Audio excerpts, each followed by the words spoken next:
قال لا تخافا إنني معكما أسمع وأرى. ഉമർ ഭായ് പറഞ്ഞിടത്തോ ഞാൻ പറഞ്ഞിടത്തോ കരാറില്ല എന്നല്ല പറയുന്നത്. ഉമർ ഭായ് പറഞ്ഞിടത്തോ ഞാൻ പറഞ്ഞിടത്തോ കരാറില്ല എന്നല്ല പറയുന്നത്. അസ്സലാമു അലൈക്കും വറഹ്മത്തുള്ളാഹി വബറകാതുഹു.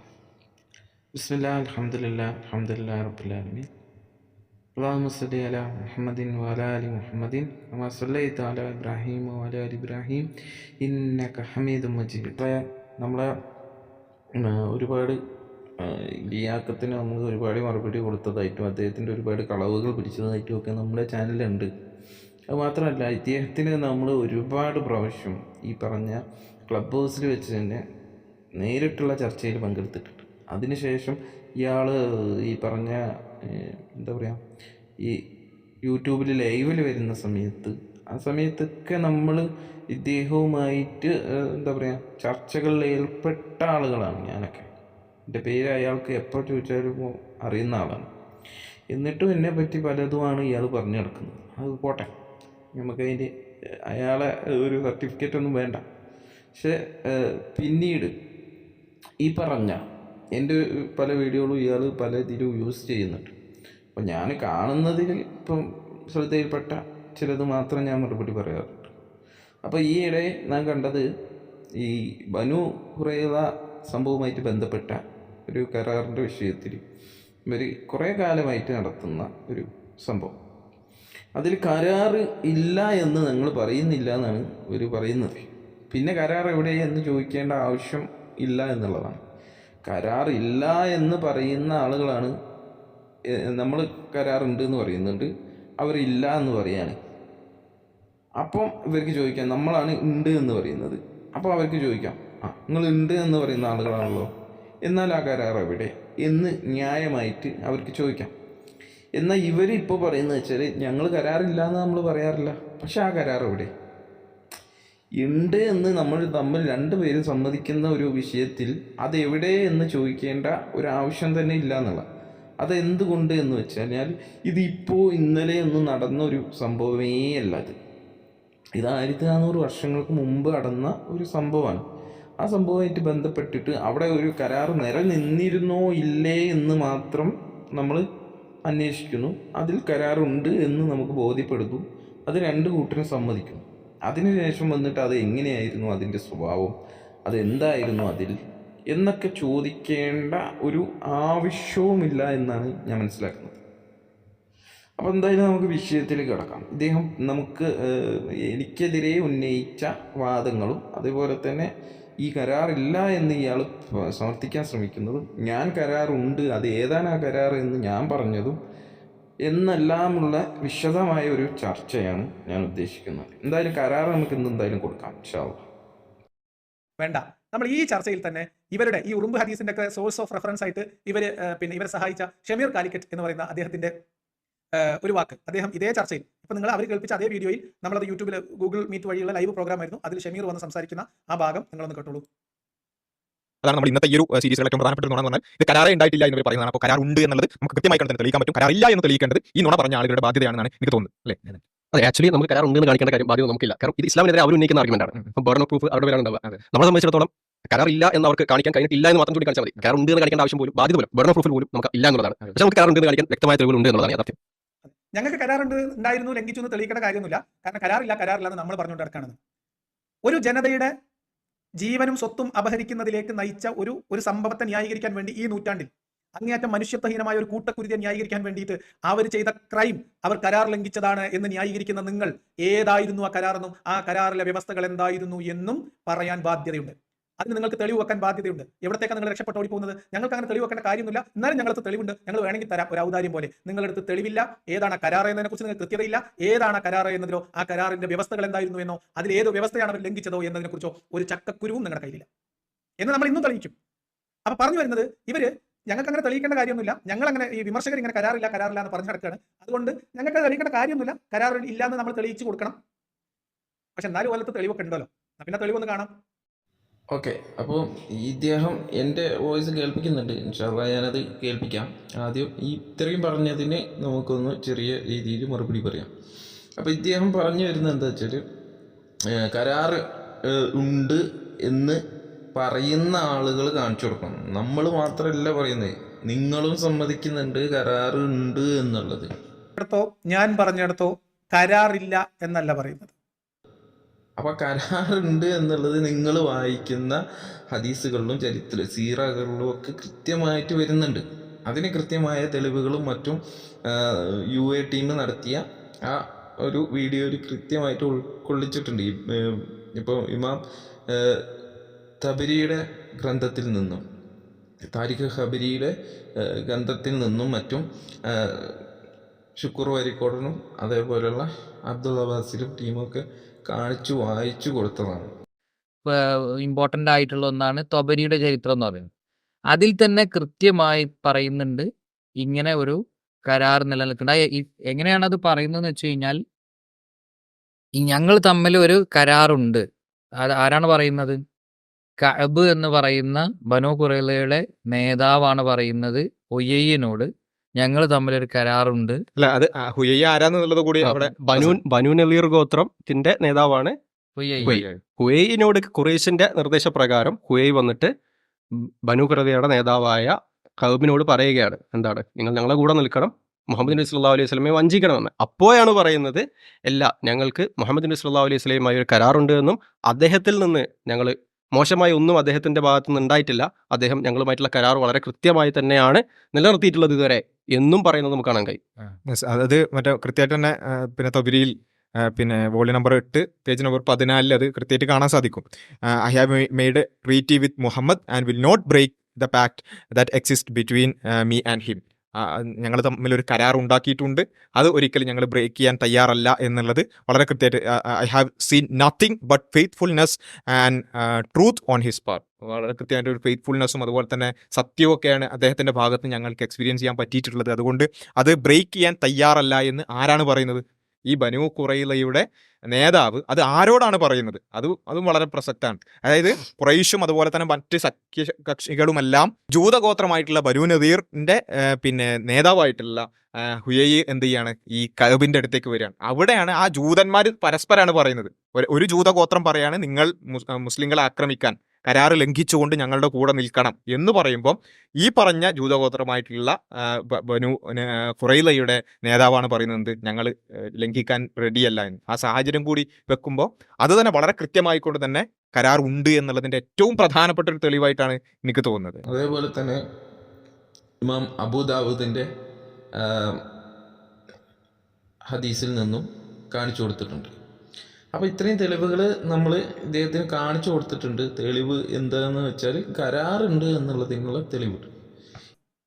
ഏതാണ് ആ കരാറ് എന്ന് നമ്മൾ ചോദിക്കുമ്പോൾ അതിനവർ പറയുന്ന കരാർ എന്ന് പറയുന്നതിൽ ബനൂ ഖുറൈളയുമായി ആ കരാറിൽ അവർ ഭാഗവാക്കല്ല എന്നതാണ് നമ്മൾ പറയാൻ. ഇനി ഏതാണ് ആ കരാർ എന്നുള്ള ചോദ്യവുമായിട്ടാണ് ഇദ്ദേഹം അടുത്ത ഇതായിട്ട് വരുന്നത്. ഇപ്പോൾ കരാർ കിട്ടി, കരാറുണ്ട് എന്നെല്ലാം സമ്മതിച്ചാൽ പിന്നെ വേറൊരു പ്രശ്നം എന്ന് പറഞ്ഞാൽ ഇദ്ദേഹം പറയുന്നത് ഈ ഒരു കൂട്ടക്കുരുതിയിലേക്ക് നയിച്ച ഒരു കാര്യം, അത് എങ്ങനെയൊക്കെ നമ്മൾ ന്യായീകരിക്കാൻ ശ്രമിച്ചാലും കരാറുണ്ട് എന്ന് പറഞ്ഞാലും, അപ്പോൾ കരാർ കിട്ടിക്കഴിഞ്ഞാൽ എന്താവും?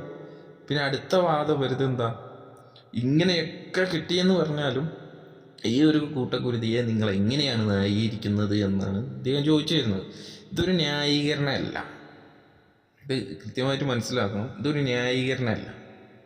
ആദ്യം നമ്മൾ കൃത്യമായിട്ട് കരാറും അതിൻ്റെ എന്താ പറയുക അതുമായിട്ട് ബന്ധപ്പെട്ട അത് വെച്ച് പുലർത്തേണ്ടതും അതിൻ്റെ കാര്യങ്ങളൊക്കെ മനസ്സിലാക്കേണ്ടതുണ്ട്. ഒരു കരാർ വെച്ച് കഴിഞ്ഞാൽ അത് കൃത്യമായിട്ട് നമ്മൾ എന്ത് ചെയ്യണം? അത് നിലനിർത്തി പോകണം. ആ കരാറ് ആരാണോ ലംഘിക്കപ്പെടുന്നത് ആ രീതിയിലായിരിക്കും അവർക്ക് ശിക്ഷ ഉണ്ടാകും എന്ന് കൃത്യമായിട്ട് പറഞ്ഞു കഴിഞ്ഞാൽ ആ ശിക്ഷ അവർക്ക് നടപ്പാക്കപ്പെടും. അതാണ്. അപ്പം ഇപ്പോൾ ഇന്ത്യയെ സംബന്ധിച്ചിടത്തോളം നമ്മൾ ഇന്ത്യയിൽ ജീവിക്കുന്ന ആളുകളാണ്. അപ്പോൾ ഇന്ത്യയിൽ ചില നിയമങ്ങളുണ്ട്. അതിനെ നമ്മൾ എന്താ പറയുക, അതിന് ഒരു കരാറായിട്ടാണ് നമ്മൾ പറയുക. കാരണം നമ്മൾ ആ ഇന്ത്യയിൽ ജീവിക്കുമ്പോൾ ഈ നിയമങ്ങളെല്ലാം അനുസരിക്കേണ്ട ബാധ്യത നമുക്കുണ്ട്. എന്ന് നമ്മൾ ഓരോരുത്തരും പ്രഖ്യാപിക്കുന്നുണ്ട്. അതിൽ പ്രത്യേകിച്ച് നമ്മളെ പേരില്ല എന്ന് പറഞ്ഞിട്ട് ആരെങ്കിലും ചെല്ലോ? ഏതെങ്കിലും ഇന്ത്യൻ നിയമങ്ങൾ നമ്മൾ ലംഘിച്ചതിന് ശേഷം കോടതിയിൽ ചെന്നിട്ട് പറയുമോ എൻ്റെ പേര് അതിലില്ലല്ലോ, അല്ലെങ്കിൽ ഞാൻ അതിൽ സൈൻ ചെയ്തിട്ടില്ലല്ലോ? നമ്മളെ സംബന്ധിച്ചിടത്തോളം നമ്മൾ ഇന്ത്യയിൽ ജീവിക്കുന്ന വ്യക്തിയാണ്. ഇന്ത്യയിൽ ജീവിക്കണമെങ്കിൽ ഈ പറഞ്ഞ ഭരണഘടനകൾ നമ്മൾ അനുസരിക്കേണ്ട ബാധ്യത ഉണ്ട്. അത് അനുസരിച്ചാൽ മാത്രമേ നമുക്ക് ഇന്ത്യയിൽ ജീവിക്കാനുള്ള അനുവാദമേ ഉള്ളൂ. അതാദ്യം മനസ്സിലാക്കുക. അപ്പം ഇനി നമുക്ക് എന്തായാലും കരാറിലേക്ക് പോവാം. ഞാൻ എന്താണ് പറഞ്ഞതെന്ന് എനിക്ക് കൃത്യമായിട്ട് ബോധ്യമുണ്ട്. അത് എന്തിൻ്റെ അടിസ്ഥാനത്തിലാണ് ഞാൻ പറഞ്ഞത് എന്നും ഒക്കെ ഞാൻ വിശദമായിട്ട് തന്നെ നിങ്ങൾക്ക് ബോധ്യപ്പെടുത്തുക. ചെയ്ത ക്രൈം അവർ കരാർ ലംഘിച്ചതാണ് എന്ന് ന്യായീകരിക്കുന്ന നിങ്ങൾ ഏതായിരുന്നു ആ കരാറെന്നും ആ കരാറിലെ വ്യവസ്ഥകൾ എന്തായിരുന്നു എന്നും പറയാൻ ബാധ്യതയുണ്ട്. അതിന് നിങ്ങൾക്ക് തെളിവ് വെക്കാൻ ബാധ്യതയുണ്ട്. എവിടത്തേക്കാണ് നിങ്ങൾ രക്ഷപ്പെട്ടോടി പോകുന്നത്? ഞങ്ങൾക്ക് അങ്ങനെ തെളിവ് വെക്കേണ്ട കാര്യമില്ല. എന്നാലും ഞങ്ങൾക്ക് തെളിവുണ്ട്. ഞങ്ങൾ വേണമെങ്കിൽ തരാം, ഒരു ഔദാര്യം പോലെ. നിങ്ങളുടെ അടുത്ത് തെളിവില്ല. ഏതാണ് കരാർ എന്നതിനെ കുറിച്ച് നിങ്ങൾക്ക് കൃത്യതയില്ല. ഏതാണ് കരാർ എന്നതിലോ ആ കരാറിന്റെ വ്യവസ്ഥകൾ എന്തായിരുന്നു എന്നോ അതിൽ ഏത് വ്യവസ്ഥയാണ് അവർ ലംഘിച്ചതോ എന്നതിനെ കുറിച്ചോ ഒരു ചക്കക്കുരുവും നിങ്ങളുടെ കയ്യിലില്ല എന്ന് നമ്മൾ ഇന്നും തെളിയിക്കും. അപ്പൊ പറഞ്ഞു വരുന്നത് ഇവര് ഞങ്ങൾക്ക് അങ്ങനെ തെളിയിക്കേണ്ട കാര്യമൊന്നുമില്ല. ഞങ്ങൾ അങ്ങനെ ഈ വിമർശകർ ഇങ്ങനെ കരാറില്ല എന്ന് പറഞ്ഞു നടക്കുകയാണ്. അതുകൊണ്ട് ഞങ്ങൾക്ക് തെളിയിക്കേണ്ട കാര്യമൊന്നുമില്ല. കരാർ ഇല്ലാന്ന് നമ്മൾ തെളിയിച്ചു കൊടുക്കണം. പക്ഷെ എന്നാലും പോലത്തെ തെളിവൊക്കെ ഉണ്ടല്ലോ. പിന്നെ തെളിവൊന്ന് കാണാം. ഇനി ഏതാണ് കരാർ എന്ന് നമ്മൾ ചോദിച്ചുകൊണ്ടിരിക്കുന്ന സമയത്ത് വിശ്വാസികൾ ഓരോരുത്തരും എന്താണ് പറഞ്ഞുകൊണ്ടിരുന്നത് നമുക്ക് കേൾക്കാം. അപ്പോ ഞാൻ ഈ വിഷയത്തിൽ നമ്മൾ ഒരുപാട് പ്രാവശ്യം എനിക്ക് തോന്നുന്നു ക്ലബ് ഹൗസിൽ സംസാരിച്ചിട്ടുണ്ട് എന്നാണ്. പിന്നെ ലിയാഖത്തിന് പേഴ്സണലായിട്ടും ഞാൻ ഈ വിഷയത്തിൽ സംസാരിച്ചിട്ടുണ്ട്. ഈ വിഷയത്തിൽ എന്താണ് എനിക്ക് ഇപ്പൊ പറയാനുള്ളത് വെച്ചാൽ അന്ന് പറഞ്ഞ തന്നെയാണ് കരാർ ഉണ്ടായിരുന്നു എന്നുള്ളത് ഉറപ്പായിരുന്നു. കാരണം ആ സമയത്ത് അവര് കരാറില്ല എന്നുള്ളത് അവര് പറഞ്ഞിട്ടില്ല. അത് പിന്നെ നിങ്ങളുടെ ഒരു ഭാവനയിലാണ് നിങ്ങൾ പറയുന്നത് കരാറില്ല. കരാർ ഒരു ഭാവനയാണ് എന്നുള്ള കരാർ എന്ന് പറഞ്ഞാൽ അന്ന് ഉണ്ടായിരുന്ന മദീനത്തുള്ള എല്ലാ ഗോത്രങ്ങളുമായിട്ട് ഉള്ള കരാറുണ്ട്. ഉപഗോത്രങ്ങളും ഗോത്രങ്ങളും ഒക്കെ അതിൽ പെടും. അതിൽ ഇദ്ദേഹം പറഞ്ഞ ഏത് കരാറാ? Medina charter. മദീന ചാർട്ടറിൽ അവർ പെടും. ഇതാണ് വാദം. ആ വാദം അനുസരിച്ച് ഇസ്ലാമിനെതിരെയുള്ള നീക്കങ്ങളെ പ്രതിരോധിക്കാൻ ബനു ഖുറൈളക്ക് ബാധ്യതയുണ്ട്. ഏത് പ്രകാരം? മദീന ചാർട്ടർ അനുസരിച്ച്. മദീന ചാർട്ടറിൽ അവരില്ല എന്ന് നമ്മൾ നിരന്തരമായിട്ട് സ്ഥാപിച്ചു. അപ്പൊ ഇത് നമ്മൾ വീഡിയോ ചെയ്യുമ്പോൾ അവിടെ യാദൃശ്ചികമായിട്ട് കയറി വന്ന ഒരു ഷമീർ കാലിക്കറ്റ് അദ്ദേഹം അറിവില്ലായ്മ കൊണ്ട് പറഞ്ഞാണോ? ഓക്കെ, അപ്പോൾ ഇതാണ് കൃത്യമായിട്ടുള്ള ഇദ്ദേഹത്തിൻ്റെ ചോദ്യം. ഞാനവിടെ കൃത്യമായിട്ട് പറഞ്ഞിരുന്നു. അതായത് ഇവരുമായിട്ടുള്ള കരാറുണ്ട് എന്നുള്ളത്. അത് ഏതാണ് ആ കരാറ് എന്നുള്ളതും ഒക്കെ ഞാൻ വിശദീകരിച്ച് പറഞ്ഞുതരാം. പിന്നെ ഇദ്ദേഹം പറയുന്നത് ചക്കക്കുരു ഇല്ലയെന്ന്. ചക്കക്കുരു കിട്ടിയിട്ടൊരു കാര്യമില്ല. നമുക്ക് കരാർ തന്നെ വേണമല്ലോ. നിങ്ങളെ ആവശ്യം കരാറാണല്ലോ. ഇപ്പോൾ കൃത്യമായിട്ട് കാര്യം മനസ്സിലാക്കേണ്ടത് വെച്ചാൽ ഇതിപ്പോൾ ഒരു എന്താ പറയുക അപഹാസ്യമായിട്ടാണ് തോന്നുന്നത് എനിക്ക്. കാരണം കൃത്യമായിട്ട് ഇയാളും നമ്മളും സമ്മതിക്കുന്നു കരാറ് ഉണ്ട് എന്ന്. ഉമർഭായി പറഞ്ഞിടത്തോ ഞാൻ പറഞ്ഞിടത്തോ കരാറില്ല എന്നല്ല പറയുന്നത്. നിങ്ങൾ കൃത്യമായിട്ട് മനസ്സിലാക്കണം. കരാറുണ്ട് എന്നുള്ളത് രണ്ടുപേരും സമ്മതിക്കുന്ന ഒരു കാര്യമാണ്. കാരണം ഇവർക്ക് നിഷേധിക്കാൻ കഴിയില്ല. കാരണം ഈ വിഷയമായിട്ട് ബന്ധപ്പെട്ട ഏതൊരു വിഷയങ്ങളും ഏതൊരു ചരിത്ര ഗ്രന്ഥങ്ങളും നമ്മൾ എടുത്തു നോക്കിക്കഴിഞ്ഞാൽ അവിടെ കരാർ ലംഘിച്ചത് എന്ന് കൃത്യമായിട്ട് പറയുന്നുണ്ട്. അപ്പോൾ ഇനി ഏതാണ് ആ കരാറ് എന്ന ഒരു ചോദ്യം തന്നെ അപ്രസക്തമാണ്. ആ കരാർ കിട്ടിയില്ലെങ്കിൽ പോലും കരാർ കാണിച്ചു കൊടുക്കേണ്ട ആവശ്യമില്ല എന്നുള്ളതാണ്. ഇനി വേറൊരു വിഷയം. ഈ പറഞ്ഞ ആളുകൾ, ഈ ബനു ഖുറൈള, അതേപോലെ ബനു നദീർ, ബനു ഹൈനക്ക്, ഈ 3 ടീമും ജൂതന്മാരാണ് അല്ലേ? ഇതിൽ ഒരു സംശയമില്ലല്ലോ. എന്നാൽ അവിടെ പ്രബലമായ ഈ 3 ജൂതന്മാരാണ്. ബാക്കിയുള്ള ഒരുപാട് ജൂത ഗോത്രങ്ങളുണ്ട്. ഇവരാണ് പ്രബലമായ ആളുകൾ. എന്നാൽ അവിടെ കാര്യങ്ങൾ കൈകാര്യം ചെയ്തിരുന്നത് അവിടുത്തെ മദീന നിവാസികളായിരുന്ന ആളുകളാണ്. അതെന്താ ഞാൻ അങ്ങനെ പറയാൻ കാരണം എന്ന് വെച്ച് കഴിഞ്ഞാൽ ഈ പറഞ്ഞ ജൂതന്മാരായിട്ടുള്ള ആളുകളൊക്കെ പിന്നീട് വന്നു ചേർന്ന ആളുകളാണ്. വരുത്തന്മാർ എന്നൊക്കെ നമ്മൾ പറയുന്നവർ. അവരെ സംരക്ഷിക്കേണ്ട ബാധ്യത ചില ഗോത്രങ്ങൾ അവിടെ എടുത്തിരുന്നു.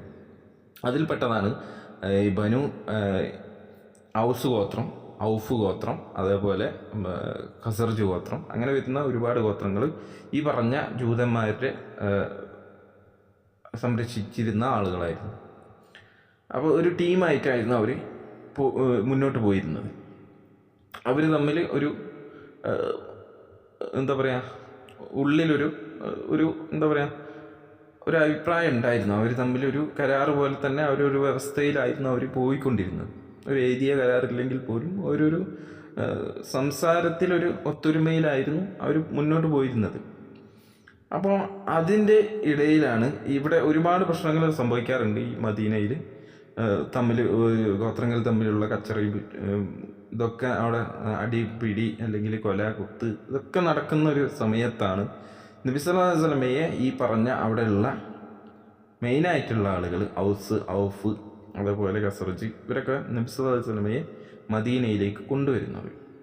അപ്പോൾ മദീനയിലേക്ക് കൊണ്ടുവന്നു എന്ന് മാത്രമല്ല, മദീനയുടെ ഭരണം നബി സല്ലല്ലാഹു അലൈഹി വസല്ലമയെ ഏൽപ്പിച്ചു കൊടുത്തു. ആ ഇടയിലാണ് നബി സല്ലല്ലാഹു അലൈഹി വസല്ലമ ഈ പറഞ്ഞ മദീന ചാപ്റ്റർ മുന്നോട്ട് വെക്കുന്നത്. അതിൽ 47ഓളം ഗണ്ണികകളുണ്ട്. അതിലെല്ലാ കാര്യങ്ങളും ഉൾപ്പെട്ടിട്ടുണ്ട്. അതിലെ ചില കാര്യങ്ങൾ മാത്രം ഞാൻ ഇവിടെ പറയാം. മദീന ചാപ്റ്റർ നിങ്ങൾക്ക് ഏവർക്കും ആർക്ക് വേണമെങ്കിലും ഗൂഗിളിൽ സെർച്ച് ചെയ്ത് കഴിഞ്ഞാൽ കിട്ടും. അപ്പോൾ ഇവർ ഇതിലുള്ള ആളുകളാണ് എന്നുള്ളതിനുള്ള തെളിവാണ് ഞാൻ മുന്നോട്ട് വെക്കുന്നത്. ഞാൻ പറഞ്ഞത് എന്താണ്? മദീന ചാപ്റ്ററാണ് ഇത്, ഈ കരാറ് എന്നുള്ളത്. ഇനി ആ കരാറ് അത് തന്നെയാണ് എന്ന് തെളിയിക്കേണ്ട ബാധ്യതയും എനിക്കുണ്ട്. ഞാൻ ഇൻഷാ അല്ലാഹ് അത് തെളിയിച്ച് കാണിച്ചു തരാം. ഓക്കെ, ഇവിടെ കൃത്യമായിട്ട് മനസ്സിലാകും. ഇത് മദീന ചാപ്റ്ററിൽ 25ാമത്തെ ഗണ്ണിക. അതായത് ഔഫ് ഗോത്രത്തിലെ ജൂതന്മാർ വിശ്വാസികളെ പോലെ തന്നെ രാഷ്ട്ര സമൂഹത്തിൽ ഭാഗമായിരിക്കും. ജൂതന്മാർക്ക് അവരുടെ മതം, മുസ്ലിങ്ങൾക്ക് അവരുടെയും. ആരെങ്കിലും കരാർ ലംഘിക്കുകയോ അക്രമം കാണിക്കുകയോ ചെയ്താൽ അവനും അവൻ്റെ കുടുംബവും അതിൻ്റെ പ്രത്യാഘാതങ്ങൾ അനുഭവിക്കേണ്ടി വരും. മറ്റാർക്കും അതിൽ ഉത്തരവാദിത്വം ഉണ്ടാവുകയില്ല. ഇനി ഇതിൽ ആരൊക്കെ ഈ ഗണ്ണികയായിട്ട് എന്തൊക്കെ പറയുന്നുണ്ട്? നജ്ജാർ ഗോത്രത്തിലെ ജൂതന്മാരും, അതേപോലെ ഗണ്ണിക 25. അങ്ങനെ 27, 28, 29 കഴിഞ്ഞ് 30ാമത്താണ് നമ്മളെ വിഷയം. അതായത് ഔസ് ഗോത്രത്തിലെ ജൂതന്മാർ. അപ്പോൾ ചില ആളുകൾ ഇവർ തന്നെ ചിലപ്പോൾ കൊണ്ടുവരാറുണ്ട്. അപ്പോൾ ഔസ് ഗോത്രം ജൂതന്മാരുള്ള ആളുകളല്ലേ? അല്ല, ഔസ് ഗോത്രത്തിൽ ജൂതന്മാരില്ല. പിന്നെന്താ ഔസ് ഗോത്രത്തിലെ ജൂതന്മാരെന്ന് പറഞ്ഞത്? അതാണ് നമ്മൾ മനസ്സിലാക്കേണ്ടത്. ഔസ് ഗോത്രം എന്ന് പറഞ്ഞാൽ അവർ വിഗ്രഹാരാധകരായിരുന്നു. അതിനെന്താ തെളിവ് ഞാൻ തരാം. കാരണം വിഗ്രഹാരാധകരല്ല ഈ പറഞ്ഞ ജൂതന്മാർ. എന്നാൽ ഔസിൻ്റെ ഈ ഉപഗോത്രത്തിൽ സഖ്യകക്ഷികളാണ് ആര്? ഈ പറഞ്ഞ ബനു ഖുറൈള എന്ന് പറഞ്ഞ ആളുകൾ. അല്ല എന്ന് നിങ്ങൾ പറയുകയാണെങ്കിൽ ഞാൻ തെളിവ് കൊണ്ടുവരികയും ചെയ്യും. ഇതിന് ഞാൻ തെളിവായിട്ട് ഈ ഔസ് ഗോത്രത്തിൻ്റെ സഖ്യകക്ഷികളാണ് എന്നുള്ളതിൻ്റെ തെളിവ് ഞാൻ പറഞ്ഞു. സൂറത്ത് ബഖറയിലെ 8ാമത്തെ വചനത്തിൻ്റെ അതിൻ്റെ വിശദീകരണമായിക്കൊണ്ട് നമുക്ക് ഈ പറഞ്ഞ ഇബ്നു ഗസീർ റഹ്മത്തുള്ള അദ്ദേഹത്തിൻ്റെ തഫ്സീറിൽ കൃത്യമായിട്ട് പറയുന്നുണ്ട്. അതായത് ഔസ് ഗോത്രം അസർജ് ഗോത്രത്തിൻ്റെയും സഖ്യകക്ഷികളായിരുന്നു ബനു ഖുറൈള, ബനു ഖൈനക്ക്, ബനു നദീർ എന്ന് കൃത്യമായിട്ട് പറയുന്നുണ്ട്. അതിൽ ഔസ് ഗോത്രത്തിൻ്റെ ഈ പറഞ്ഞ ബനു ഖുറൈള സഖ്യകക്ഷികളായിരുന്നു എന്നും പറയുന്നുണ്ട്. അപ്പം ഇത് തന്നെ ധാരാളമാണ്. ഇനിയും ഞാൻ തെളിവ് തരാം. ഇവർ ജൂതന്മാരാണെന്ന് തന്നെ ഇനി പറഞ്ഞു വരികയാണെങ്കിൽ അതിനുള്ള ഒരു അടിയും കൂടി ഞാനിവിടെ വെച്ച് തരാം. പിന്നെ ഇനി ഈ വിഷയത്തിൽ വരേണ്ട വിചാരിച്ചിട്ടാണ്. ഗോത്രക്കാർ മുശ്രിക്കുകളാണ് എന്നുള്ളതിൻ്റെ തെളിവാണ് ഞാൻ പറയുന്നത്. ഔസ് ഖസറജ് ഗോത്രക്കാർ ഇസ്ലാം സ്വീകരിച്ചിരുന്നു. മനാത്ത് എന്ന വിഗ്രഹം ഔസ് ഖസറജ് ഗോത്രക്കാർ ഇസ്ലാമിന് മുമ്പ് ആരാധിച്ചിരുന്നത്. അതുകൊണ്ട് തന്നെ അവരുടെ നേതാക്കളിൽ ഒരാളെ സഅദ് ബിൻ സയ്യിദ് അൽ അഷ്ഹുലിയെയാണ് നബി സല്ലല്ലാഹു അലൈഹി വസല്ലമ മനാത്തിനെ തകർക്കാൻ ഏൽപ്പിച്ചത്. അദ്ദേഹം അതിനടുത്ത് എത്തിയപ്പോൾ അവിടെ ഉണ്ടായിരുന്ന പൂജാരി എന്താണ് വരവിൻ്റെ ഉദ്ദേശമെന്ന് തിരക്കി. മനാത്ത് തകർക്കുകയാണ് ഉദ്ദേശമെന്ന് അദ്ദേഹം വ്യക്തമാക്കി. താനായി തൻ്റെ പാടായി എന്ന് പറഞ്ഞ് പൂജാരി അവിടെ നിന്നും ഇറങ്ങിപ്പോയി. അങ്ങനെ അദ്ദേഹം അത് തകർക്കുകയും മടങ്ങിപ്പോവുകയും ചെയ്തു. വേറെ പ്രശ്നങ്ങളൊന്നും ഉണ്ടായിട്ടില്ല. തബക്കാത്തുൽ ഇബ്നു സഅദിൻ്റെ 2 വോളിയത്തിലെ 147 അതിൽ കൃത്യമായിട്ട് ഈ വിഷയം പറയുന്നുണ്ട്. അപ്പം ഇതെന്താണെന്ന് വെച്ച് കഴിഞ്ഞാൽ അവർ എന്താ ചെയ്തിരുന്നത് വെച്ചാൽ ഓരോരുത്തരും ഓരോ വിഗ്രഹങ്ങൾ ഈ കഅബയുടെ ഉള്ളിൽ കൊണ്ടുവെക്കാറുണ്ട്. അവരെ ആരാധിക്കുന്ന ആരാധന മൂർത്തിയായിട്ട് അവർ കാണുന്ന ഒരു വിഗ്രഹം എന്ത് ചെയ്യും? ഈ കഅബയുടെ ഉള്ളിൽ കൊണ്ടുവെക്കും. അതേ സ്ഥാനത്ത് ഈ ജൂതന്മാരെ സംബന്ധിച്ചിടത്തോളം അങ്ങനെ ഒരു വിഷയമില്ല. അപ്പോൾ ഈ മദീനത്തുണ്ടായിരുന്ന ജൂതന്മാർ വിഗ്രഹാരാധകരല്ലതാണ്. അത് തെളിയിക്കാനാണ് ഞാനിത് പറഞ്ഞു തന്നത്. അപ്പോൾ ഈ ഔസ് ഗോത്രത്തിലുള്ള ജൂതന്മാരല്ല, ഗോത്രത്തെ അഭിമുഖീകരിക്കുന്ന അവരുമായിട്ട് സഖ്യത്തിലുള്ള ആളുകളെയാണ് അവിടെ ഉദ്ദേശിച്ചത് എന്ന് കൃത്യമായിട്ട് ബോധ്യപ്പെടുത്താനാണ് ഞാനത് കാണിച്ചു തന്നത്. ഇനി അടുത്തത് നമുക്ക് നോക്കാം. ഇവിടെ 37ാമത്തെ ഖണ്ഡിക, അതായത് ജൂതന്മാർ അവരുടെ യുദ്ധ ചെലവുകൾ വഹിക്കണം, മുസ്ലിങ്ങൾ അവരുടെയും. ഈ രേഖ, അതായത് സഹീഫയിൽ ഒപ്പുവെച്ചവർക്ക് എതിരെ ആര് യുദ്ധം ചെയ്താലും ഈ കക്ഷികൾ തമ്മിൽ പരസ്പരം സഹകരണം ഉണ്ടാകണം. ആത്മാർത്ഥമായ സതുപദേശവും ഗുണകാംക്ഷയുമാണ് അവർ തമ്മിൽ ഉണ്ടാകുന്നത്. കരാർ പൂർത്തീകരിക്കപ്പെടുകയാണ് ചെയ്യേണ്ടത്, ലംഘിക്കപ്പെടുകയല്ല. ഒന്നിച്ച് യുദ്ധം ചെയ്യുന്ന സന്ദർഭങ്ങളിൽ ജൂതന്മാർ തങ്ങളുടെ യുദ്ധ ചെലവുകൾ വഹിക്കണം. ഈ കരാറിൽ സഖ്യകക്ഷികളായ, പ്രത്യേകം മനസ്സിലാക്കണം, ഈ കരാറിൽ സഖ്യകക്ഷികളായ എല്ലാവർക്കും യസ്രിബ് താഴ്വരയിൽ ജൗഫ് അതിക്രമങ്ങളും ലംഘനങ്ങളും അനുഭവിക്കപ്പെടാത്ത ഭൂപ്രദേശമാണ്. ഒന്നും കൂടി വായിക്കാം. 39ാമത്തത്, ഈ കരാറിൽ സഖ്യകക്ഷികളായ എല്ലാവർക്കും യസ്രിബ് താഴ്വര അതിക്രമങ്ങളും ലംഘനങ്ങളും അനുവദിക്കപ്പെടാത്ത ഭൂപ്രദേശമാണ്. മനസ്സിലായില്ലേ? അതായത് ഈ കരാറിൽ ബന്ധപ്പെട്ട എല്ലാ സഖ്യകക്ഷികളും, ഈ സഖ്യകക്ഷികൾ എന്ന് പറഞ്ഞു കഴിഞ്ഞാൽ മെയിനായിട്ടുള്ള ഈ പറഞ്ഞ ഔസ്, ഖസറജ്, അങ്ങനെ വരുന്ന ഔഫ് എന്ന് വരുന്ന കക്ഷികളുടെ സഖ്യകക്ഷികളായ ആളുകളെയാണ് സഖ്യകക്ഷികൾ എന്ന് പറയുന്നത്. അപ്പോൾ അതാരൊക്കെയാണ്? പറഞ്ഞ ഈ ആളുകളൊക്കെ അതിൽ വരും. ഈ ജൂതന്മാരായിട്ടുള്ള ബനു ഖുറൈള, ബനു ഹൈനുക്ക്, ബന നളീർ, അതേപോലെയുള്ള വരുന്ന ജൂത ഗോത്രങ്ങളൊക്കെ ഈ കരാറിൽ ഏർപ്പെട്ടു എന്നുള്ളത് കൃത്യമാണ്. ഇനി എങ്ങോട്ടാണ് നിങ്ങൾക്ക് തെളിവ് വേണ്ടത്? ഈ കരാറാണ് ഈ ബനു ഖുറൈളായിട്ടുള്ളത് എന്നുള്ളതിന് അവരുടെ പേര് വരണമെന്നില്ല എന്ന് ഞാൻ കൃത്യമായിട്ടുള്ള തെളിവുകൾ ഇവിടെ പറഞ്ഞു കഴിഞ്ഞു. അതിൻ്റെ ആവശ്യം തന്നെ ഇല്ല. അവരും സമ്മതിച്ചതാണ് എന്നുള്ളതിനാണ്. അവർ താമസിച്ച സ്ഥലം കൂടിയാണ് ഈ പറഞ്ഞ യസ്രിബ്. ഇനി അവർ യസ്രിബിലല്ല താമസിച്ചത് എന്ന് നിങ്ങൾക്ക് വാദം ഉണ്ടായിരുന്നു. അതിന് ഞാൻ കൃത്യമായിട്ട് അതിനെ ഗണ്ണിച്ചുകൊണ്ട് നിങ്ങൾക്ക് ഞാൻ കൃത്യമായ തെളിവ് ഞങ്ങൾക്ക് വിട്ടു തന്നതുമുണ്ട്. അപ്പോൾ നിങ്ങൾ ഒഴിഞ്ഞു മാറിപ്പോവുകയും ചെയ്തു. ആ വിഷയമല്ല നമ്മൾ ചർച്ച ചെയ്യണമെന്നും പറഞ്ഞു അല്ലേ? ഓക്കെ, ഇനി നമുക്ക് ഒന്നുകൂടി വായിക്കാം. 46, ഇതാണ് ഇതിൻ്റെ ഹൈലൈറ്റ് നമുക്ക് കിടക്കുന്നത്. ഔസിലെ ജൂതന്മാർക്ക്, പ്രത്യേകം മനസ്സിലാക്കണം, ഔസിലെ ജൂതന്മാർക്ക്, ഔസ് ഗോത്രത്തിലെ ഒരു ജൂതന്മാർ പോലും ഇല്ല, ഒരൊറ്റ ജൂതന്മാരില്ല. അവർ മുശ്രിക്കുകളാണ്, ആ മനാത്തിനെ ആരാധിച്ചിരുന്ന ആളുകളാണ്. എന്നാൽ ഈ ജൂതന്മാർ ആരാണ്? അതാണ് ഈ പറഞ്ഞ ബനു ഖുറൈള ടീം. ഇനി ബനു ഖുറൈളായിട്ട് ഇനി പറയാണ്, ബാക്കി ഞാൻ വായിക്കാം. സദ്ദേശീയ അംഗങ്ങൾക്കും അവരുടെ ആശ്രിതർക്കുമുള്ള അതേ അവകാശമുണ്ട് ഈ രേഖ പ്രകാരം നൽകപ്പെടുന്നതാണ്. കരാറിൽ എല്ലാ കക്ഷികൾക്കും പൂർണ്ണമായ രൂപത്തിൽ അവകാശങ്ങൾ നൽകപ്പെടേണ്ടതാണ്. കരാർ വ്യവസ്ഥകൾ പൂർത്തീകരിക്കപ്പെടുകയാണ് ചെയ്യുക, ലംഘിക്കപ്പെടുകയല്ല. തിന്മയുടെ പുറകെ പോകുന്നവൻ്റെ പ്രവൃത്തി അവന് തന്നെ ദോഷമായി തീരും. കരാർ വ്യവസ്ഥകൾ വളരെ കണിശമായും സത്യസന്ധമായും പാലിക്കപ്പെടുന്നതിന് ദൈവം സാക്ഷി. ഇവിടെ കൃത്യമായിട്ട് എന്താ പറയുന്നത്? ഔസിലെ ജൂതന്മാർക്ക്. ഔസിലെ ജൂതന്മാർ ആരാണ്? ഈ സഖ്യകക്ഷികളായ ബനു ഖുറൈളയല്ലേ? അല്ല എന്ന് നിങ്ങൾ തെളിയിക്കി. അപ്പം ഞാൻ ബാക്കി പറഞ്ഞുതരാം. ഔസിലെ ഈ പറഞ്ഞ സഖ്യകക്ഷികളല്ല ഈ പറഞ്ഞ ഈ ജൂതന്മാരായിട്ടുള്ള ഈ ബനു ഖുറൈള എന്ന് നിങ്ങൾക്ക് തെളിയിക്കി. ധൈര്യം ഉണ്ടെങ്കിൽ തെളിയിക്കി. വെറുതെ കിടന്നിട്ട് കരാറോടെ എന്ന് ചോദിക്കത്തില്ല. ഞാൻ അറിവില്ലായ്മ കൊണ്ട് പറഞ്ഞതല്ല, കൃത്യമായ തെളിവിൻ്റെ അടിസ്ഥാനത്തിൽ തന്നെയാണ് ഞാനെന്ന് പറഞ്ഞത്, ഇന്നും ഞാൻ പറയുന്നത്. ഇനി നിങ്ങളാണ് പറയേണ്ടത് ഈ ബനു ഖുറൈള ഈ കരാറിൽ ഒപ്പുവെച്ചിട്ടില്ല എന്ന്. കാരണം എന്താ? ഈ പറഞ്ഞ പോലെ ഞാൻ ഇന്ത്യയിലാണ് ജീവിക്കുന്നത്. ഇന്ത്യയിലെ കേരളം എന്ന സ്ഥലത്താണ് ഞാൻ ജീവിക്കുന്നത്. കേരളം ഏതെങ്കിലും കാര്യത്തിൽ ഇന്ത്യയോട് വിയോജിപ്പുണ്ടെങ്കിൽ ആ കേരളം പറയണം, ഞാൻ ഈ കരാറിൽ ഞങ്ങൾക്ക് കഴിയില്ല എന്ന് പറയുന്ന ചില സമയങ്ങളുണ്ട്.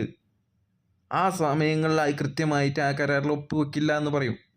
അപ്പോൾ അതുപോലെ ഈ പറഞ്ഞ ആളുകൾ, അതായത് ഈ ബനു ഖുറൈള ആളുകൾ പറഞ്ഞിരുന്നോ ഞങ്ങൾ നിങ്ങളായിട്ട് ഈ കരാറിൽ ഒപ്പുവെക്കില്ല എന്ന്? ഇല്ല എന്ന് മാത്രമല്ല, ഞങ്ങൾ ഒപ്പുവെച്ചു എന്ന് പറയുന്ന ഹദീസും ഉണ്ട്. അബൂദാവൂദിൻ്റെ ഹദീസിൽ കൃത്യമായിട്ട് പറയുന്നതായിട്ട് നമ്മൾ കാണിച്ചു തന്നും ചെയ്തു നിങ്ങൾക്ക് അല്ലേ? അത് രൂപ ടീം കൃത്യമായിട്ട് അവിടെ കാണിച്ചു തന്നിട്ടുണ്ട്. ഇല്ല എന്ന് നിങ്ങൾ പറയും, അപ്പം കൊണ്ടുവരാൻ ഞാൻ ബാക്കി. എന്തിനാണ് ഈ കളവുകൾ പറഞ്ഞിട്ട് ആളുകളെ ഇങ്ങനെ വഞ്ചിക്കുന്നത്? ഈ ഒരു എന്താ പറയുക, ഈ ഹേറ്റ് സ്പീച്ച് ഉണ്ടാക്കി വെച്ചിട്ട് ആളുകൾക്കിടയിൽ ഒരു ശിഥിലത ഉണ്ടാക്കുക എന്നുള്ളതല്ലാതെ എന്താണ് നിങ്ങളെ കൊണ്ട് കഴിയുന്നത്? ഇനി ഞാനൊരു ഹദീസ് കൂടി വായിക്കാം.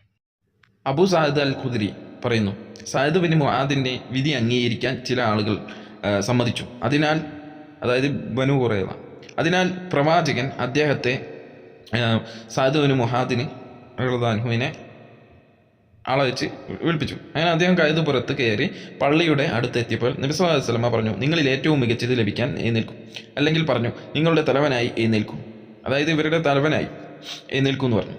അപ്പോൾ നബി സല്ലല്ലാഹു അലൈഹി വസല്ലം പറഞ്ഞു, സാദേ, ഈ ആളുകൾ നിങ്ങളുടെ വിധി അംഗീകരിക്കാൻ സമ്മതിച്ചിരിക്കുന്നു. ഈ ആളുകൾ നിങ്ങളുടെ വിധി അംഗീകരിക്കാൻ വേണ്ടി സമ്മതിച്ചിരിക്കുന്നു.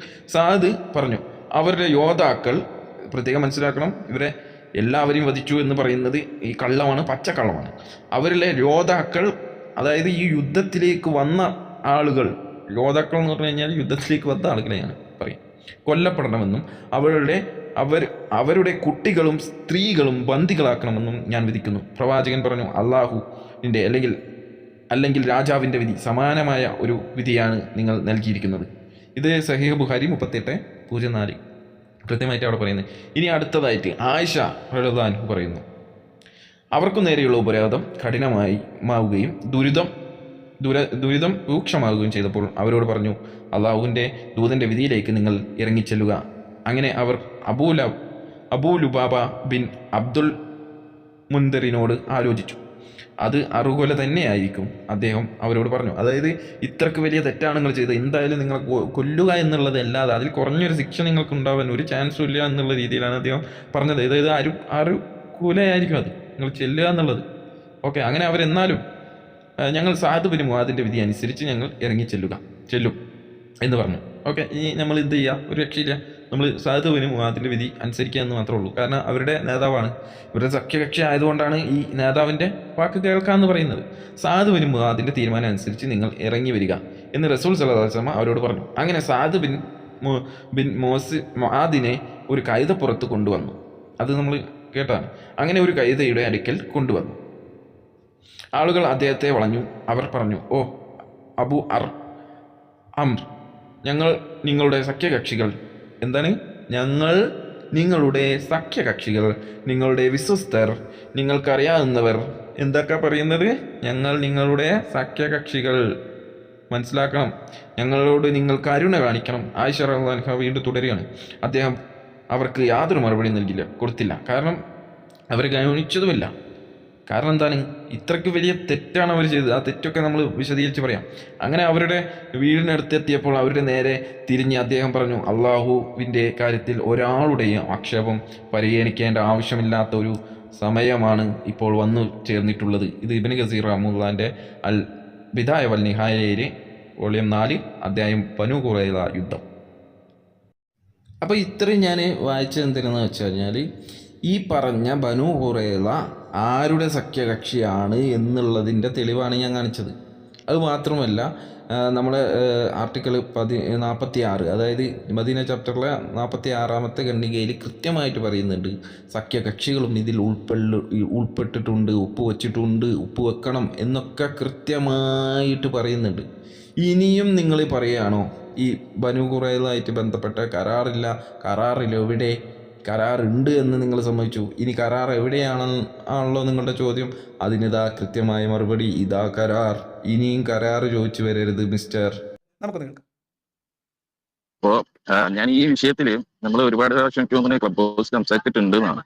പിന്നെ ലിയാഖത്തിന് പേഴ്സണലായിട്ടും ഞാൻ ഈ വിഷയത്തിൽ സംസാരിച്ചിട്ടുണ്ട്. ഈ വിഷയത്തിൽ എന്താണ് ഇപ്പൊ പറയാനുള്ളത് വെച്ചാല്, അന്ന് പറഞ്ഞ തന്നെയാണ് കരാർ ഉണ്ടായിരുന്നു എന്നുള്ളത് ഉറപ്പായിരുന്നു. കാരണം ആ സമയത്ത് അവര് കരാറില്ല എന്നുള്ളത് അവര് പറഞ്ഞിട്ടില്ല. അത് പിന്നെ നിങ്ങളുടെ ഒരു ഭാവനയിലാണ് നിങ്ങൾ പറയുന്നത് കരാറില്ല. കരാർ ഒരു ഭാവനയാണ്. കരാർ എന്ന് പറഞ്ഞാൽ അന്ന് ഉണ്ടായിരുന്ന മദീനത്തുള്ള എല്ലാ ഗോത്രങ്ങളുമായിട്ട് ഉള്ള കരാറുണ്ട്. ഉപഗോത്രങ്ങളും ഗോത്രങ്ങളും ഒക്കെ അതിൽ പെടും. അതില് ഇദ്ദേഹം പറഞ്ഞ ഏത് കരാറാ? Medina charter. മദീന ചാർട്ടിൽ അവർ പെടും. ഇതാണ് വാദം. ആ വാദം അനുസരിച്ച് ഇസ്ലാമിനെതിരെയുള്ള നീക്കങ്ങളെ പ്രതിരോധിക്കാൻ ബനു ഖുറൈളക്ക് ബാധ്യതയുണ്ട്. ഏത് പ്രകാരം? മദീന ചാർട്ടർ അനുസരിച്ച്. മദീന ചാർട്ടറിൽ അവരില്ല എന്ന് നമ്മൾ നിരന്തരമായിട്ട് സ്ഥാപിച്ചു. നിങ്ങൾ എവിടെ സ്ഥാപിച്ചു എന്നാണ് പറയുന്നത് മിസ്റ്റർ? എവിടെയാണ് നിങ്ങൾ സ്ഥാപിച്ചത്? അങ്ങനെ നിങ്ങൾ സ്ഥാപിക്കേണ്ടത് എങ്ങനെയാണ്? ഈ പറഞ്ഞ ബനൂ ഖുറൈള ഇതിൽ ഉൾപ്പെട്ടിട്ടില്ല എന്ന് അവർ പറയണം. അവർ പറഞ്ഞതായിട്ട് അങ്ങനെയൊന്നുമില്ല. ഞാനത് കൃത്യമായിട്ട് പറഞ്ഞു. ഔസ് ഗോത്രത്തിൻ്റെ ഈ പറഞ്ഞ സഖ്യകക്ഷികളാണ് ഈ പറഞ്ഞ ബനൂ ഖുറൈള. അല്ല എന്ന വാദവുമായിട്ട് നിങ്ങൾ വാ. അങ്ങനെ അല്ല എന്ന് നിങ്ങൾ തെളിയിക്കി. ഈ പറഞ്ഞ ഔസ് ഗോത്രത്തിൻ്റെ സഖ്യകക്ഷികളല്ല എന്ന് കൃത്യമായൊരു തെളിവ് നിങ്ങൾ കൊണ്ടുപോവാ. അപ്പം നമുക്ക് നോക്കാം ഈ കരാറല്ല എന്ന് ഞാൻ പിൻവലിക്കാം. ഞാൻ വെല്ലുവിളിക്കുന്നു. നമ്മൾ ഒരുപാട് ചർച്ചകൾ നടത്തിയിട്ടുള്ളതാണല്ലോ. ഞാൻ നിങ്ങൾക്ക് ഒരുപാട് മറുപടി എൻ്റെ ഈ ചാനലിൽ തന്നെ നൽകിയിട്ടുണ്ടല്ലോ. നിങ്ങൾ ഒന്നിനും തൊടാൻ കഴിഞ്ഞിട്ടില്ല. നിങ്ങൾ ഉറുമ്പുമായിട്ട് ബന്ധപ്പെട്ട വിഷയം എന്നൊക്കെ പറഞ്ഞു. ഉറുമ്പുമായിട്ട് ബന്ധപ്പെട്ടിട്ടൊന്നുമല്ല. അതൊക്കെ ചെറിയ വിഷയം. അതിനും വലിയ വിഷയങ്ങളൊക്കെ ഇവിടെ കിടക്കുന്നുണ്ട്. അതിലേക്കൊക്കെ വരി. ഈ പറഞ്ഞ ബനൂ ഖുറൈളയായിട്ട് ബന്ധപ്പെട്ട വിഷയത്തിൽ നമ്മൾ അന്ന് തന്നെ ഒരുപാട് ചർച്ച ചെയ്തിട്ടുണ്ട്. അതല്ലാതെ ഞാൻ ചർച്ച ചെയ്തിട്ടുണ്ട് എന്ന് ഞാൻ അവിടെയും പറഞ്ഞിട്ടുണ്ട്. നിങ്ങളായിട്ട് വാട്സപ്പിലും അതേപോലെ കോളിലും അതേപോലെയുള്ള വിഷയങ്ങളൊക്കെ സംസാരിച്ചിട്ടുണ്ട്. അതൊക്കെ കൊണ്ടുപോവാ. കാണുന്നുണ്ടോ? ഈ വീഡിയോ നിങ്ങൾ ശ്രദ്ധിച്ച് കാണണം. ഇത് പാത്ത് ടു ട്രൂത്ത് എന്ന് പറയുന്ന ഒരു ചാനലാണ്. ഈ ചാനലിൽ നിന്നാണ് ഈ വീഡിയോ കിട്ടിയത്. ഈ ശബ്ദശകലം കിട്ടിയത്. ഈ ശബ്ദശകലമാണെങ്കിലോ കഴിഞ്ഞ 2 വർഷം മുൻപ് ഷമീർ കാലിക്കറ്റ് എന്ന് പറയുന്ന ക്ലബ് ഹൗസ് ഐഡി നിങ്ങൾക്ക് അറിയായിരിക്കും. ഷമീർ കാലിക്കറ്റ് എന്ന് പറയുന്ന ക്ലബ് ഹൗസ് ഐഡി നമ്മൾ അന്ന് ക്ലബ് ഹൗസിലൊക്കെ സജീവമായിരുന്ന സമയത്ത് 3 മണിക്കൂർ ഈ കോവിഡ് ലോക്ക്ഡൌണിന്റെ സമയത്തൊക്കെ 4 മണിക്കൂറും 5 മണിക്കൂറൊക്കെ രാത്രി 11, 12, 1 മണി വരെയും നടന്നിരുന്ന ക്ലബ് ഹൗസ് ഡിസ്കഷനുകളിൽ അതിൽ നിന്ന് ചെറിയ പൊട്ടുപൊടിയും പെറുക്കി എടുത്തിട്ട് നുണ പറഞ്ഞു എന്ന് പറയാൻ വേണ്ടി ശ്രമിച്ച് പരാജയപ്പെട്ട് പിൻവാങ്ങി എന്റെ ജബ്ബാർ ഭാഷ പിന്നാലെ വെറുതെ ചൊറിഞ്ഞുകൊണ്ട് നടക്കുന്ന ഒരു ഷമീറുണ്ട്. ആ ഷമീർ അബ്ദുള്ള ബാക്കറെ രക്ഷപ്പെടുത്താൻ വേണ്ടി അയച്ചു കൊടുത്തതാണ് കൂട്ടരേത്. ഇനി ഈ പറയപ്പെടുന്ന ഈ വീഡിയോ, ഈ സോഴ്സ്, ഇതിന്റെ ഒറിജിനൽ സോഴ്സിന്റെ കഥകൾ നോക്ക്. ഇദ്ദേഹത്തിന് ഇങ്ങനെ വന്നു കിട്ടണമെന്നുള്ള പറഞ്ഞത് ഈ വീഡിയോ നിങ്ങൾ നോക്ക്. 2 വർഷം മുൻപ് അപ്ലോഡ് ചെയ്ത ഈ വീഡിയോ ഇതിനോടകം ആകെ കണ്ടിട്ടുള്ളത് എത്ര ആളുകളാണ് എന്ന് നിങ്ങൾക്ക് വായിക്കാൻ പറ്റുന്നുണ്ടോ? വായിക്കാൻ പറ്റുന്നുണ്ടോ എന്ന് പറയും. 209 പേരാണ് 2 വർഷം കൊണ്ട് ഈ വീഡിയോ കണ്ടിട്ടുള്ളത്. ഇതാണ് അബ്ദുള്ളാബാദിൽ നിന്ന് കറങ്ങിത്തിരിഞ്ഞു വന്ന സർക്കുലേറ്റ് ചെയ്യപ്പെടുന്ന കളവുകളിൽ നിന്ന് ലിയാഖത്ത് പറഞ്ഞ കളവായിട്ട് എടുത്തുകൊണ്ട് വന്നത്. പിന്നെ നമ്മളോട് നിങ്ങൾക്ക് പുച്ഛമൊക്കെ അടക്കട്ടെ. എന്താ ഈ പുച്ഛം എന്ന് പറഞ്ഞാൽ ഇയാൾക്ക് കൃത്യമായിട്ട് മറുപടി കിട്ടുമെന്ന് കാണുന്നവരോടൊക്കെ ഇവർക്ക് പുച്ഛാണ്. പുച്ഛമൊക്കെ നിങ്ങൾ പുച്ഛിച്ചോളൂ, പ്രശ്നമൊന്നുമില്ല. ഞാൻ പറയുന്ന ഏതെങ്കിലും വിഷയത്തിൽ എന്തെങ്കിലും തെറ്റ് നിങ്ങൾക്ക് ചൂണ്ടിക്കാണിക്കാൻ കഴിഞ്ഞാൽ ഞാൻ അവിടെ വെച്ചിട്ട് നിങ്ങളോട് മാപ്പ് പറഞ്ഞിട്ട് ആ വിഷയം എന്ത് ചെയ്യും? ഒഴിവാക്കും. നിങ്ങൾക്ക് എന്നെ തീർച്ചയായിട്ടും എന്നെ അറിയാവുന്ന ആളാണ് നിങ്ങൾ. കാരണം നിങ്ങളുമായിട്ട് ബന്ധപ്പെട്ട ഒരു വിഷയത്തിൽ, നിങ്ങളുമായിട്ട് ബന്ധപ്പെട്ടല്ല വേറൊരാളുമായിട്ട്, നിങ്ങളുടെ ഒരു ശത്രുവായിട്ട് പിന്നീട് മാറിയ നിങ്ങളുടെ കൂട്ടത്തിലുണ്ടായിരുന്ന ഒരു ആളുടെ എതിരായിട്ട് ഞാനൊരു വീഡിയോ ചെയ്തിരുന്നു. ഈ പറഞ്ഞ എമുമായിട്ടുള്ള ഉവൈസിനെ, അദ്ദേഹത്തിനെതിരായിട്ട് ഒരു വീഡിയോ ചെയ്ത സമയത്ത് ഞാനൊരു ഒരു സ്ക്രീൻഷോട്ട് ഇട്ടിരുന്നു. ആ സമയത്ത് അത് നിങ്ങളുടെ പേര് പറഞ്ഞിട്ടാണ് ഞാൻ ഇട്ടത്. അത് എനിക്ക് വേറൊരു സ്ഥലത്ത് നിന്ന് കിട്ടിയാണ്. അത് നിങ്ങളുടെ ആണെന്ന് കരുതിയിട്ടാണ് ഞാൻ ചെയ്തത്.